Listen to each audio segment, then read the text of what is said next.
Can't be by you all the time, but you're on my mind. You see that you are one of the special, incredible people in my life. I know I'm gonna make you. Yo, what it do? It's your boy MTZKING, and I'm back on your screen. It's kind of late already, but for those of you that are subscribed to my YouTube channel, I actually went live. And then right now, I actually posted a video of me and my cousin. Like, that song, it just reminds me so much of me and my cousin. So I put like pictures of me and her, and then the videos that I had from when I really recently had surgery. And yeah, you know what I'm saying? And now I'm actually cleaning myself. My mom said she was gonna take me a shower, help me take a shower or whatever, turn the water and all that shit for me later. So I was like, man, you know what? I gotta hurry up and clean this stuff. And right now I just noticed it looks like I got a burn mark, like you know, not a burn mark. Like say you yeah, well, kind of like a burn mark, like when you fall on the carpet and you like scrape yourself. It's like right where the little holes at where they had the tubes in. That shit burns. It's kind of big too. I will show y'all, but no, I'm not gonna show y'all. But what's call it? Ah, oh, damn, that shit hurts. I might have to put some medicine on it. But I already cleaned one side, so I'm about to clean the other side. But I'm just like, damn, let me start vlogging before I forget. But I'm sure y'all will forgive me because, like I said, I went live already on here. And I actually put that video, and they got copyright, but I really don't care because, like I said, every night before I go to sleep, I listen to that song, and it just reminds me, like, the girl version of the girl part. It like, I feel like that's my cousin talking to me, and the guy part, it was like me, like, you know, talking to her, and at the same time talking to myself, because my cousin, she passed away of leukemia. She was diagnosed in 2012 and she passed away in 2016. And I was diagnosed with Lynch syndrome in 2016, June the 17th. And Lynch syndrome, like, our ribbon is blue, but we actually got a lot of ribbons, because the reason we have a lot of Lynch syndrome, the reason we have a lot of ribbons, just because the simple fact that you could get cancer anywhere. It's not just in one spot. You could, you know, you could get anywhere part of your body, you know. You could get in your brain, your skin, breast, and the list just goes on, you know what I mean? And there's some that are higher than others.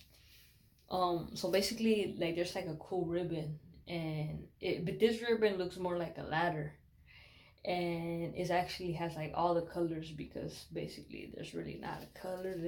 They kind of notified it more as a blue ribbon though, because like one of the highest ones is actually colon cancer, that when Lynch syndrome runs in the family, is usually because colon cancer is one of the highest risk. So that's why it's the blue ribbon. That's why I've been using the blue ribbon or whatever.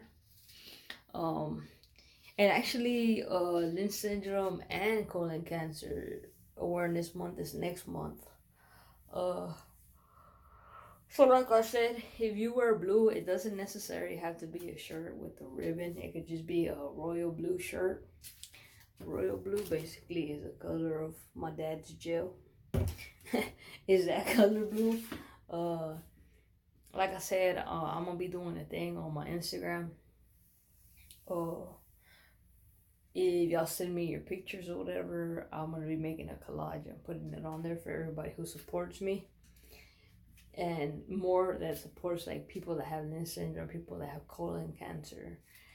And I'm actually trying to get a shirt that says damn, I forgot what it says, but it says something about dad, because my dad had colon cancer, but my dad's a colon cancer survivor. He survived it, and he went through chemo for like 6 months or 7 months, I believe. And right now he's really doing great. He follows up with his doctors every month or every other month. He takes his medication as, you know, I'm really, really, really proud of my dad. Like, he literally, my dad's a changed man, and I'm really, really proud of him. Uh, it was crazy because the other day on Saturday, I believe it was, I forgot where I told him to take, if he could take me somewhere real quick. I think it was to the store or something, or to the bank. And so we were in the car, and like, he was walking ahead of me so I wouldn't fall. No, he was walking behind me, so just in case if I fell, he would try to grab me. And so then, as we got in the car, we were talking or whatever, and then like, yeah, we went to the bank, so I got off whatever by myself. Then I got back in the car, and he's like, "Nothing hurts you?" And I just like, I looked, like, I made a face, and I'm just like, no, why? Like, deep down inside, like, I'm telling you, I was feeling so much pain, but me, just not to get him worried, be like, too, like, my dad, lately they have been saying like that his high blood pressure have been like, we can't get him worried with stuff and shit. It's not like his high blood pressure goes up, and it's weird because mine drops and his goes up though. And so I was just like, no. And then he's like, are you sure? And then I was just like, yeah. And he's like, it doesn't hurt you, not even a little. And then I was like, well, yeah. I'm like, but ain't that normal? And he's like, yeah. So then he started asking me about my tubes. He's like, did it hurt when they pulled the tubes out? And I was like, no. I'm like, well, only on the left side. I'm like, I felt when she pulled the stitch, because they put like a sticky thing and they put there's a stitch. And I'm like, well, I did feel the part that it kind of hurt where she pulled the stitch off. I'm like, but it didn't hurt like to the point where I was like, oh, I was gonna cry. It just felt like a tug. I'm like, but when she pulled out the little damn plastic thing, I felt it, but it felt like a straw was just coming out of a damn snake. I'm like, but when she did it on my right side, I couldn't feel it for crap. And he was like, oh, for real? He's like, man, because my dad had one. But he didn't have to bring his home, I don't think. I think he had his only at the hospital.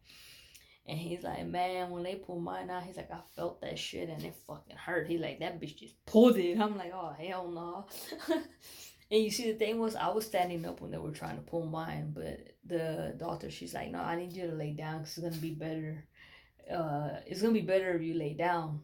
And she's like, I got to cut these stitches or whatever. So I'm just like, oh, okay. But, yeah, it's like, I look at my dad as my hero, and he looks at me as his hero. And at the end of the day, we're the only two that been through like surgeries, and right now, like he's like, man, you've been through more surgeries than me. He's like, and you're still standing and you're still going strong. He's like, so just keep doing what you gotta do. He's like, at the end of the day, only you know what you're doing, and you're making your decisions for the better, for your health, for yourself. And I was just like, yeah, I'm like, cause I'm like, we done lost so many people to cancer. We lost two of my uncles, my 4 aunts, my 2 cousins, and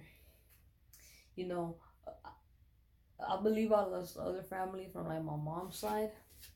But it's just like I lost a lot from my dad's side, so it's just like, damn, Well, the only survivors is actually my grandmother and my dad, and now me that I'm fighting through this shit to not get it. And my dad said, never let nobody tell you like you don't have anything, because he's like, at the end of the day, it's basically like you have it. He's like, 'cause it runs in your blood.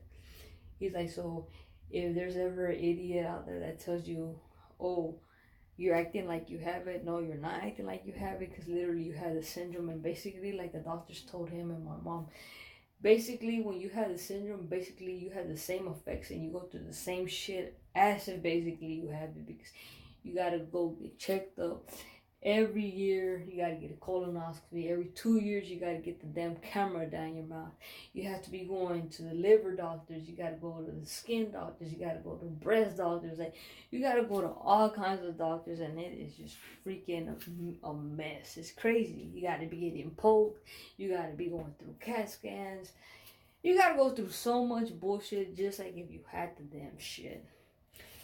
But every surgery that I've been getting right now has been to prevent from getting it. So since I got this done, I could never in my life get breast cancer because they took out the man, woman, we all have tissue. Don't sit here and tell me, oh no, a man doesn't have tissue. Nah, we all have damn tissue in your breast. In your breast, and your tits, and your boobs, whatever you want to call them. Your watermelons, I don't care what you want to call it. But we all have tissue, and that tissue is where the cancer gets you. So all that, they took it out of me. I no longer have that. And I'm like the only one in my family that don't have that. But anyways, though, I'm gonna finish cleaning this and I'll see y'all in a bit. Chill. Yo, what's up? What it do, fam? I just got done eating. And I was watching wrestling because my brothers and my dad are watching wrestling. So I was watching wrestling and I was eating on the table with my mom. Oh, shit. Right now I'm actually getting ready, gonna get ready to go shower, and because my face is feeling hella dry, and my face is really drying right here, I'm starting to break out on some fucking rash.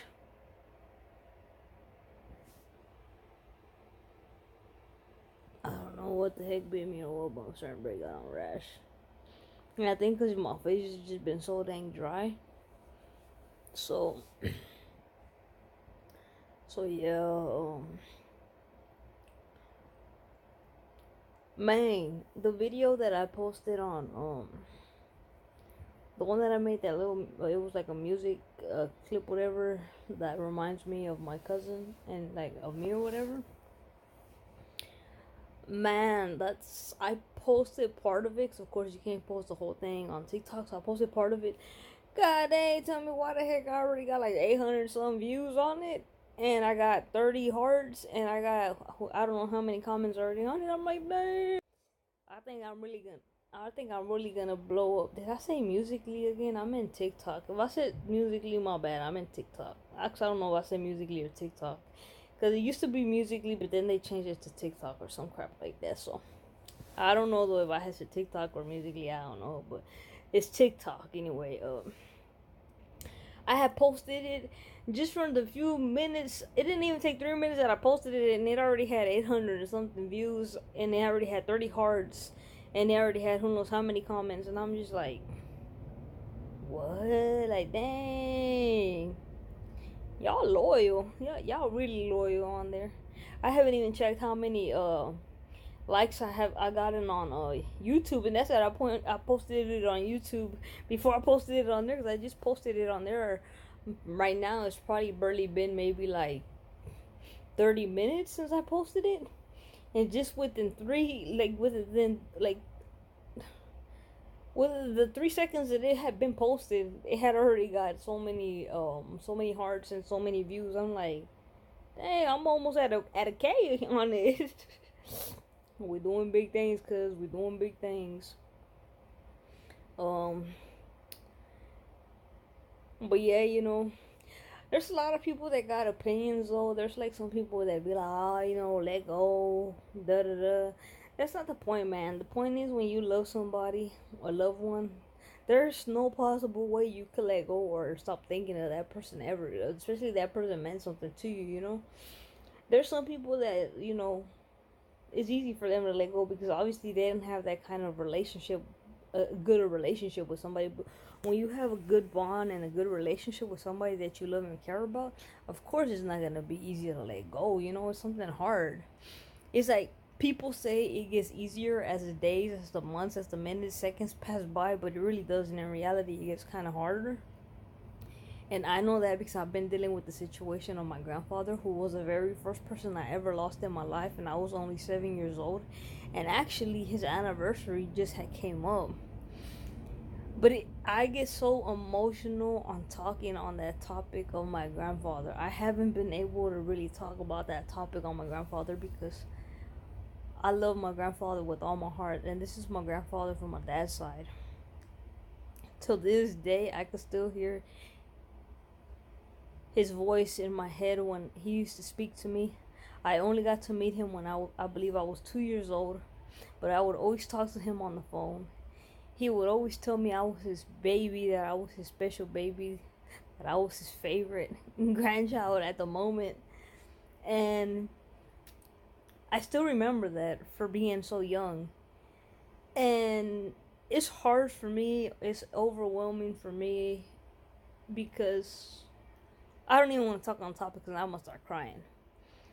But anyways, that's been years since my grandfather passed away. It's been 24 years since he passed. It made 20. I think it made 25 years since he passed away. February, I believe it was February the 19th when he passed away. And it's something hard, something overwhelming. To this day, I still can't get over it, you know? And it's just I can't like, you know, share as much as I could share with my cousin, because like I said, with my cousin I had a lot of memories with her because of course she lived here. My grandfather lived in Mexico, and you know, yes, I could have traveled back and forth, but back then I was young, I didn't have the money. So I'm sure I would have been older and had the money, I'm sure I would have been going back and forth. You know, me and my cousin, our relationship was like, you know, I was like a brother to her. She was like my sister to me. We literally were with each other inseparable. When I mean inseparable, we were together at all times when we were kids. They had their own home. We lived in the same apartment complex. But tell me why every day she was spending the night at my house. We had bunk beds. She was always sleeping with me. We always slept on my bunk bed, which was on top, and we would always stay up playing board games. And this is when we were kids, you know what I'm saying? We were 4 or 5 years old, you know, we were little kids, you know, playing toys and shit. And you know, being outside where, you know, my mom was taking care of us, or by both of our parents were taking care of us, you know, playing outside, rollerblading, riding bikes, swimming, playing soccer, playing football, playing tag, playing hide and go seek, whatever the situation was. I grew up with my cousin, and from a kid to a teenager into an adult. So it's something hard for me. It's like, you know what I'm saying? Yes, I know she's gone. I know she's never coming back. But at the same time, I just try my best to keep her memory alive. It's not that I'm not letting her rest. Of course she's resting. She's in peace. I can't bug her. You know what I'm saying? I can't go knock at her casket because she don't even have a casket. She got cremated. So I can't go knock on her cremation box and be like, hey, cuss, are you awake? Are you there? No, that's stupidity. I can't do that. So it's like, I enjoy every moment that I had with her. She left me so many memories behind. It's just something hard to deal with, as I try to explain in so many videos, because she was the only one that understood what I was going through, because I understood what she was going through. She had leukemia, then I found out I had Lynch syndrome. Lynch syndrome is basically a genetic gene that I got from my father because it runs in the family. And so I am at high risk for cancer, but she actually had cancer. She had leukemia.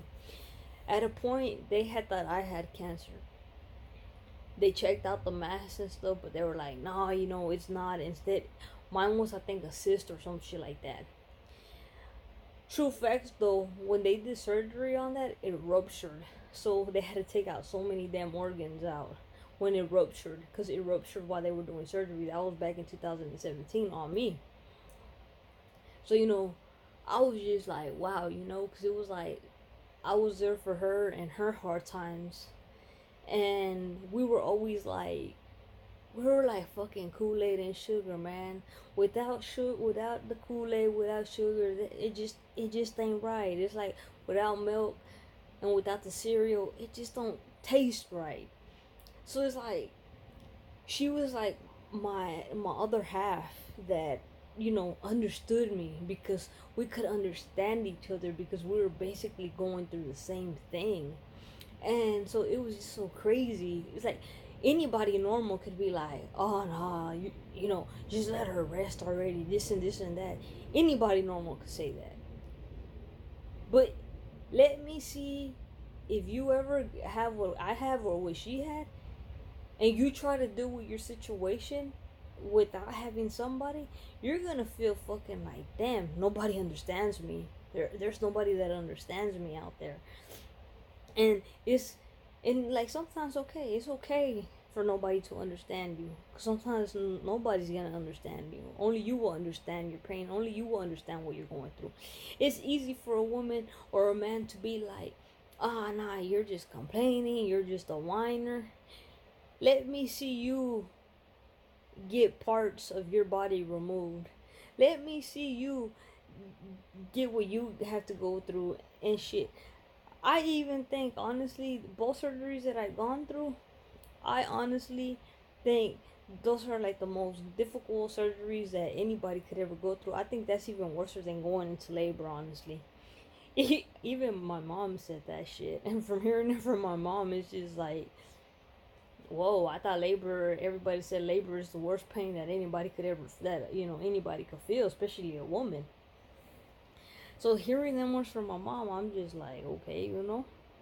And everybody's body is different. Everybody's body, there's a lot that claim to be savages. Oh no, I don't feel no pain. I'm okay. Half the time I'm like that. People, like some of my family been calling me all of a sudden now, and they're like, oh, how you feeling? Oh, I'm okay. In reality, I don't feel okay, but I'm just saying I'm okay, because I don't want them to be like, oh, well, this and this and that. Like, and I'm not posting these videos for people to have sympathy. It's just a journey that, like I say, I'm just a daily vlogger. I just vlog my daily life. I don't put none of these special videos out here. I don't make special content like most YouTubers do. I'm just sharing my everyday life with y'all. Because in the end of the day, if something was to happen, God forbid something was to happen to me, at least I know I'll leave memories behind that at least my family could go back onto YouTube and watch me, be able to hear my voice, and hear me explain myself, and just have a memory of me. That's the reason why I really do these daily vlogs. And you know what I'm saying? It's just, my cousin understood me, and she understood me like no other, just like I understood her. Like I said, any time of the day that she needed me, I was there for her. Any time of the day I needed her, she was there for me. One time, shit you not, she called me at 4:35 a.m. She was crying. I told her what's wrong. She came to my house and we took care of business. And I'll be back because I'm about to go take a shower, and I'll finish the rest in a bit though. Chill. Yo, what it do, fam? I'm back out the shower, feeling fresh. Man, that video I was telling y'all that I did on my cousin, that I actually posted on here first, it already hit 1K views, 43 hearts I got on it, and 19 messages with people messaging me, messaging back, whatever. That's freaking incredible, man. How it just, that within less than an hour, it hit 1.k views. That's just amazing. Thanks to TikTok for really showing me so much love and support on there. Y'all are truly amazing, and it is truly a blessing. My follow game is going upper. It's growing really fast, and I appreciate that. And a lot of people actually talking about that, I should have a meet and greet, because they like how I do my TikToks, that, they believe in me, that I could, use something off of that. And that means a lot. That's really encouraging for a lot of people to say. And, yes, you will have some people that talk negative and say shit that's not true, but at the end of the day, I leave the negative to the side, and when you get more positive feedback, is more, better. And I appreciate all the love and support for that video, because that video really had been on the back of my mind. I had been like trying to work for it for days, and because every time I hear that song, I feel like it's my cousin singing to me, like letting me know that she's with me, even though she's not with me, even though she's no longer here. And like I said, the guy verse is kind of, reminds me of myself, of what I tell myself each and every day. And I love my cousin to death, and even though she's gone, it doesn't mean that I stop loving her. It doesn't mean that I'm not gonna continue to keep her memory alive, because at the end of the day, she has a daughter, and at the end of the day, her daughter looks just like her. So I'm gonna do everything in my power to always keep her alive, so whenever the baby ever asks, when she grows up and wants to know about her mom, at least she knows. She'll see pictures, she'll see videos, she'll hear stories, and she'll know who her mom was, because her mom passed away when she was only 2 years old. And but I appreciate you a lot, TikTok. Appreciate each and every one of you that are viewing, each and every one of you that are giving it a heart. And I'm sure by the end of the night, I'm sure it's gonna get more hearts, and I really, really appreciate it from the bottom of my heart. It means a lot to me. And like I say, I stay more active now on TikTok, since I noticed that I get more views on there, more response. People like the videos and stuff, so I really, really appreciate that. And cause like I said, I actually posted the video on my YouTube channel, but when I posted it on my YouTube channel, right now I haven't even checked to see how many. I haven't really checked to see how many likes or anything I've gotten on it yet. But I'm sure I got way more. I got way more on TikTok than what I did on YouTube. But that's okay. I ain't tripping. And it's just so cool and amazing, though. It just blew my mind how literally just in like 3 seconds that video just blew like that real quick. And I did hashtag fuck cancer, and because cancer is a deadly disease that nobody wants to have. Like I said, she passed away of leukemia, and a lot of people always sit there and say you're not the only one that misses her. But at the end of the day, I can't speak for nobody else. I could only speak for myself. So when I say I miss her, it's because I truly, genuinely miss her to death. Like, everybody else has their own opinion, but this is my own opinion. And like I said, I'm going to keep her alive and keep her memory alive. And I do it the way I do it, by sharing my thoughts and sharing pictures, sharing videos, whatever I have to do to keep her memory alive. I will always do it into the day that is my time to go. Like I say, I know she's at peace. I know she's resting. I know she's feeling no more pain. Something that I'm feeling now. I'm feeling pain. I'm in pain now. Going through surgeries wasn't nothing like that. From what I know of. But yeah, anyways, though. From what I know, she never got any surgeries. She literally was just in the hospital. Like the last year in 2016, she just kept being in and out of hospitals. Yes, she had IVs here and there, and yes, she did end up in a coma, and she actually survived that coma. And in that coma, I believe she was in the coma back in November, like of 2015. She actually came out of the coma.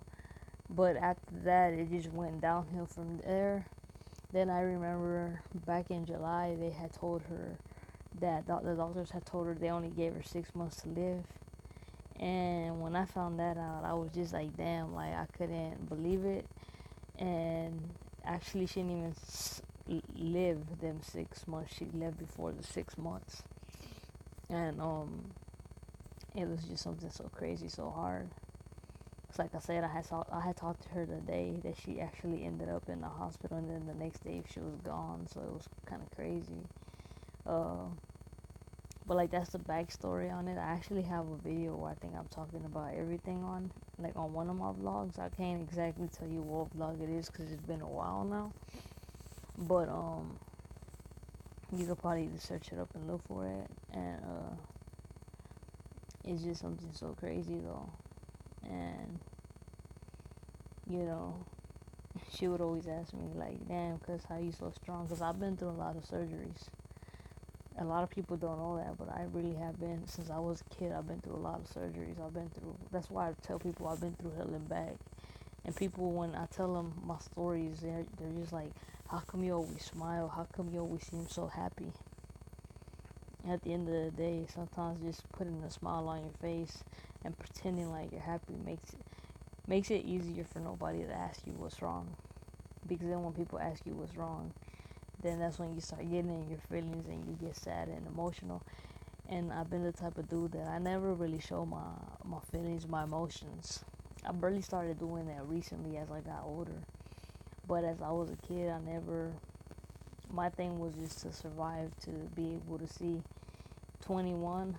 Then after that, my goal was to see 30, and I'm about to be 30. So, you know what I'm saying?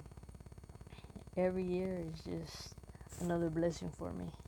For a lot of people, they really don't care about their birthdays and stuff, but for me, it's a blessing because, you know,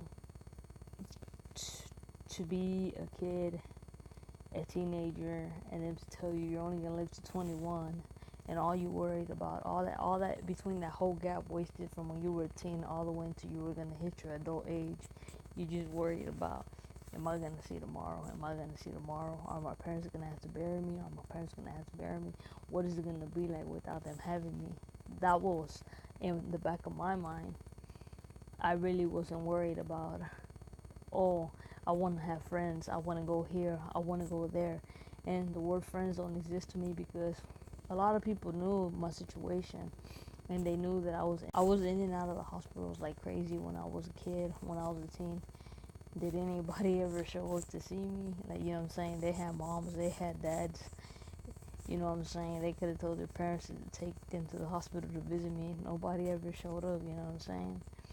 And like, all I'm used to is the only person ever being by my side when I go through big procedures like that. It's always been my mom. Because at the end of the day, I always had to understand that my dad had to work in order to have a roof over our head.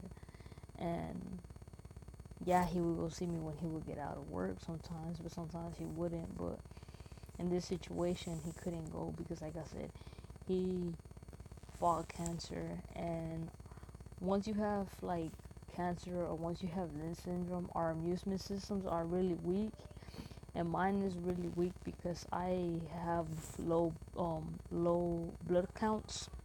My defenses are not strong enough. And that's another thing. My defenses are not strong enough, so my white cells are not strong enough. They're really weak. And when your defenses are not strong enough, or when you have cancer, or when you have the syndrome, you can't be around people that are sick because you're easily to get sick. And it's hard for me to get better when I get sick. Like this last time around, it was around, I believe, like November or October. I had got really, really, really sick. I was sick for like almost a whole month, and I was like running fevers and fevers and fevers. And then they were like, have you been around anybody that's sick? And I was like, well, yeah, everybody in my house was sick. And they're like, well, just try to stay in one room, use Lysol, this and this and that. And I was like, yeah, okay. But it's like whenever somebody's sick, I can't really be around. And it's not because I'm like saying, oh, you got cooties, or because you're sick. It's just, it doesn't help me because my defenses are not strong enough to fight back the bacteria. And so that sucks on that end. But I still make the best of life, and probably nobody will ever understand me like my cousin did. Like I say, sometimes you gotta go through it to understand it. And there's a lot of people that see life in different perspectives. I see life as in, it wasn't given to me, it was just borrowed to me. And I try to do it. I'm not saying I'm perfect, because I'm way beyond perfect, you know what I'm saying? I'm a sinner just like everybody else, and I'm nowhere near perfect, but like I say, I try to be the most respectful dude I could be.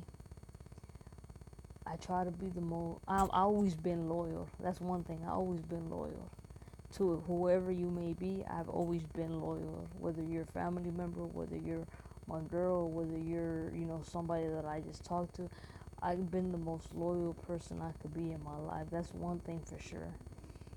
But I try to be as respectful as I can. But once how can I explain it? It's like once I lose that trust, it's like you have to do everything in your power to win that back in order for you to win my respect back. You're not just gonna sit there and try to brainwash me and be like, oh, this and that, and expect me to be respectful. Like, it takes, in order to give respect, to get respected. You can't just disrespect somebody and in order to get respected. It doesn't work that way. I'm sorry, but it doesn't. And that's been a big issue in my life, like all my life, with like a lot of females and so they try to sit there, they disrespect me when I have always been there for them. And this is even like females, I mean, in my past in general, always was there when it came to money's wise, when it came to, having somebody to listen to, whatever it was. But then they try to sit there and disrespect me and stuff. Like, you're not gonna disrespect me, and then I could be cool about it and not say nothing. I could hold back for a while, but like they say, you can only hold so much. And once the disrespect just gets stronger and stronger, you're gonna have to come back with a comeback and do the same. You know what I'm saying? That's something that my parents always taught me, is to be respectful when it comes to women. But at the end of the day, if they're gonna start just disrespecting me for no reason when I'm not doing anything or saying anything, it's like, why disrespect somebody when somebody's being there for you? You have to have respect, and if you want that respect. If not, you're not gonna get that respect. It takes respect to get respected. You can't just sit there and disrespect somebody and expect them to sit there and take all your damn shots, and then you stay quiet. But then, when you disrespect them, then it's a problem, because then, well, you're the one that disrespects me, blah blah blah. Nah, but yeah, so that's just what I'm saying though. Like, I've been through a lot of stuff, in different situations, from family problems to relationship problems. Did I ever shut down the windows? Did I ever close the door on love? No, I didn't. And you know what I'm saying, most of the times when I was in a relationship, was it real love? No, it really wasn't. It was more like fucking puppy love, because you can't, now as I'm older, you can't love somebody that you hardly even see, you hardly spend time with. And you know what I'm saying, that wasn't love. I finally realized it now that I'm an adult and shit. And you know what I'm saying, there was a point in my life where, I really, I didn't even want to date. I just had to have somebody there, I just wanted somebody just to be with somebody. Like, you know what I'm saying? It's just crazy, because there was a time when, like, I wouldn't take girls serious. It was just like, they're like, nah, but I want to be with you. And it's just like, I don't want a relationship. Because, I knew what I was doing. I wasn't just talking to one girl. I was talking to, at one time, I ain't even gonna lie. At one time, I was talking, like, to 4 girls. But I wasn't fucking, like, dating them. I was just talking to them. But at the end of the day, it was like, why was I gonna put myself in a position dating one girl, but then I'm talking to 3 other girls? Like, that would have not been right. Like, I'm not that type of dude. That I'm not a cheater. Like I say, I stay as loyal as I can. So I'm gonna be real with you. You know what I'm saying? It's the same thing. Like I tell them, shit. If I just want to hit it, I'm gonna tell you, hey, I'm gonna be real with you and just be like, I just want to hit it. You know what I'm saying? I don't want nothing serious. I just want to hit it. The only serious relationship that I could say that I've ever taken is the one that I'm in now. And like I say, shit gets hard, and it's either you fight for it or you let go. Like, you know what I'm saying? You could only fight so much though, and it takes two people to fight because it's 50-50 or it's nothing. And to me, when I'm in a relationship, I take relationships serious. I don't do, especially now that I'm a grown ass man, I'm about to be 30 years old. I don't have time to be acting like I'm in middle school or high school, that kind of dating thing. Like, no, if we're gonna be in a relationship, and you know what I'm saying, we're gonna tell each other everything, keep no secrets, no matter what the situation may be. I don't like no secrets in a relationship because that's the worst thing. It takes trust, it takes loyalty, it takes honestly to keep a relationship going and for everything to run smooth. That's just what it is. Real that's the real facts to a relationship, and that's the real facts to how to keep love alive is being loyal, being honest, and keeping it 50-50. There ain't nothing hard with keeping it 50-50, you know what I mean? It can't just be a one-way street. It got to be a two-way street. You gotta meet up in the middle, you know what I'm saying? But that's something that I learned to, from my cousin with like one of the relationships. I remember I had got off work and I told her, and I was like, yeah, that BITCH broke up with me. I'm like, man, but fuck it, YOLO, I'm already talking to somebody else, blah, blah, blah. And my cousin's like, bro, you just need to take things, smooth, and, don't fall in love, and this and this and that, Like, she was always giving me advice, just like I would give her advice. And it's funny, because, my girl now, her and my cousin were best friends, so it was like kind of crazy. And it was kind of crazy how she found out, because we actually didn't tell her. I actually think she found out through social media, so she was kind of upset. She said, man, why didn't y'all tell me, da da da? And I was just like, and then when I proposed to her, she was like, cause is that something y'all really want? And I was like, well, I know that's what I want. I'm like, and eventually that's what she wants. Now she would have said no. I didn't obligate her. When somebody proposes to you, they don't obligate you to say yes. So she said yes for a reason. But then she was like, as long as y'all are happy, I just want y'all to be happy, and I want y'all to always work through your problems, and if y'all really love each other, then make it work. And I was just like, okay. I'm like, for sure. And she just told me, she's like, just, she's like, I trust you, I believe in you, and I know you're not gonna do her wrong. She's like, I know you're fucking loyal. My cousin knew I was the most loyalest nigga on the motherfucking planet. She had even told me a lot of times, she's like, I wish I could find a nigga just like you, because you're just loyal, you're caring, you're respectful, and you're always there when, somebody needs you. And it's like, where everybody at now that I need them? Everybody that I was there for back in the day, like, where the hell they at now? All of a sudden they went off to colleges and this and that, and they think they're all high and mighty and higher than me. It's alright though, cause hey, you never know, man. One day your boy might blow up, and when I blow up, I'ma be like, who the hell is you? Looking ass. That's something I would always tell my cousin. I was like, man, the day I blow up, and she's like, hell yeah, that's when we're gonna be telling everybody, well, who the hell is you? Because, you know what I'm saying? We knew who was real and who was fake, who was loyal, who we could trust. Like, we actually knew that, the thing about us, we told each other, like, everything about everybody, like, everything. Like, she would have problems with her homegirls, like, oh, so and so doesn't like this person, but I don't give a fuck, so I'm still talking to them.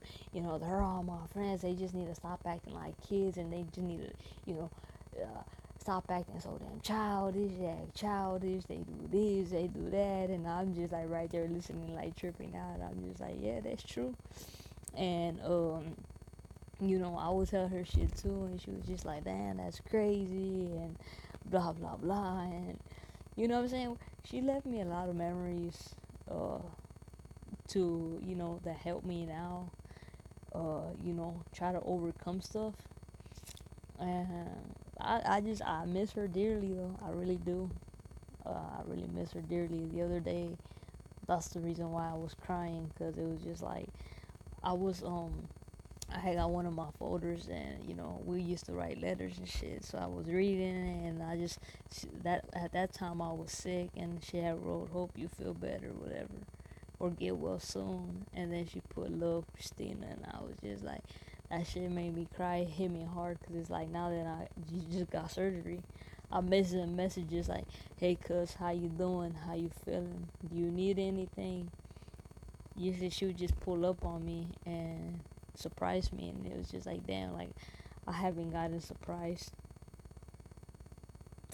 I haven't gotten surprised in a fucking minute. Like, honestly, like I think she's like the only one that would ever surprise me, like pull up on me with something. Like, it was just so crazy. But and boy, shit, we always had our sneaker ice cream and our hot Cheetos with our cheese.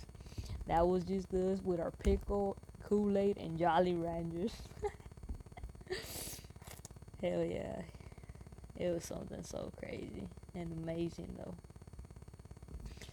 But hold on to your loved ones dearly, and because you never know, man. A lot of people are going and dying nowadays. That is crazy. Like I say, I keep my circle small, and the only people I care about is the people that live with me, my family, my girl, my kids, and that's really all. I don't believe in the word friends. You know what I'm saying? It's either you family, or it's either you fucking, I don't know.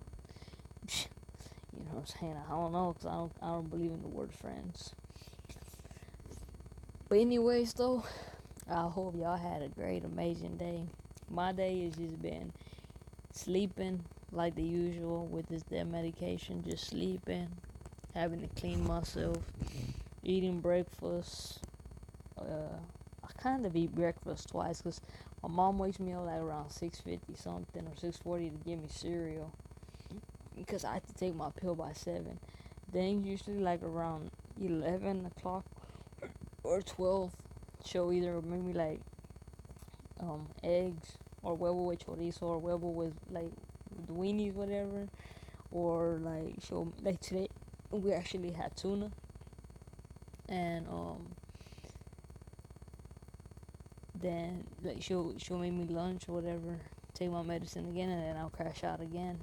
And that's just my routine for right now, And since right now I've been more in pain, I haven't been able to sleep at night. So I usually sleep more in the day now than what I do at night. But I need to stop, because when I started going back to work, I'm going to need my sleep, because I get up at 4 in the morning. I kind of miss those videos, man. Real talk. I miss my job too. I miss everybody at work. And I just can't wait to be back at work, though. But then, even though when I'm at work, then I'm just like, I'd rather be at home. Nah. I'm fucking with you, but nah, I love my job, though, and I do miss it, though, real talk. But anyways, though, I hope y'all enjoyed this video, and I hope y'all have a great one. And TikTok, I appreciate it, man. I can't stop appreciating y'all, because y'all just got my numbers going, skyrocketing, and I really appreciate that, man. Like, real talk, from the bottom of my heart. It's just, I never knew my videos would be views. Like, I would get that many views on most of all my videos now that are on there. But I really appreciate it. I appreciate everybody on YouTube, all my new subscribers. I appreciate y'all.